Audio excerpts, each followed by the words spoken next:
persembahkan program Santapan Rohani, terjemahan dari Renungan Our Daily Bread.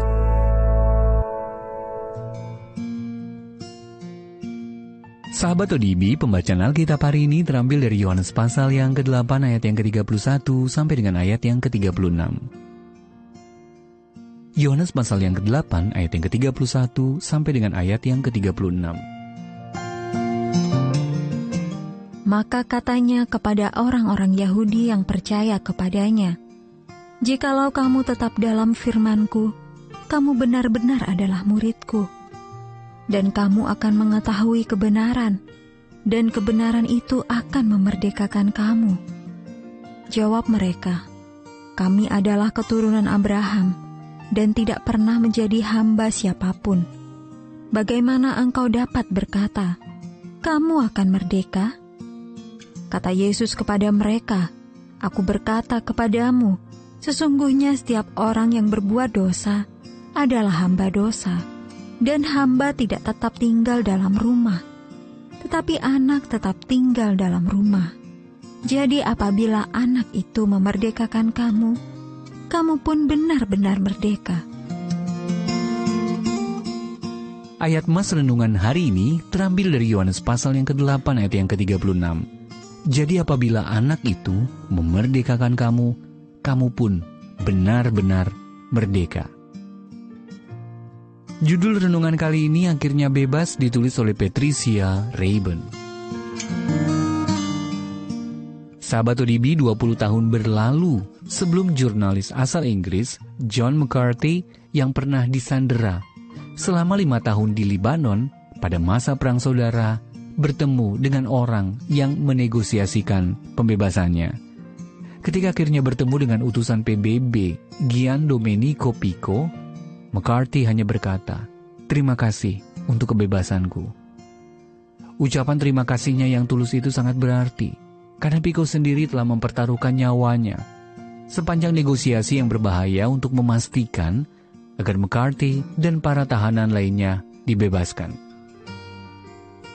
Sebagai orang percaya, kita dapat memahami bahwa pembebasan kita juga tidak diperoleh dengan mudah. Yesus Kristus menyerahkan nyawanya, mati disalib oleh pemerintahan Romawi untuk memberikan kemerdekaan rohani kepada semua orang, termasuk masing-masing dari kita. Kini sebagai anak-anak Allah kita tahu bahwa kita sekarang bebas sebab Kristus sudah membebaskan kita, kata Rasul Paulus dengan lantang. Galatia pasal ke-5 ayat yang pertama dalam terjemahan bahasa Indonesia sehari-hari. Injil Yohanes juga menyatakan kemerdekaan kita dalam Kristus. Jadi apabila anak itu memerdekakan kamu, kamu pun benar-benar merdeka. Namun merdeka dari apa? Dalam Yesus kita mengalami kemerdekaan, bukan saja dari jerat dosa, tetapi juga dari rasa bersalah, rasa malu, kekhawatiran, dusta iblis, tahayul, ajaran sesat, dan kematian kekal. Karena bukan lagi tawanan, kita bebas menunjukkan kasih kepada musuh kita, berjalan dalam kebaikan, hidup berpengharapan, dan mengasihi sesama. Oleh tuntunan Roh Kudus, kita dapat mengampuni sebagaimana kita juga diampuni. Bersyukurlah kepada Allah untuk situ semua, dan marilah mengasihi sesama, agar mereka juga mengenal kuasa-Nya yang memerdekakan. Sahabat ODB, belenggu rohani apa yang masih menawan Anda? Ketika Anda menyerahkan belenggu itu kepada Allah, ungkapan terima kasih seperti apa yang dapat Anda berikan kepada Allah yang telah memerdekakan Anda? Ya Allah pembebasku, terima kasih untuk kemerdekaan yang kuterima. Terima kasih karena Engkau telah melepaskanku dari kematian rohani, sehingga kini aku dapat bebas mengasihi sesamaku.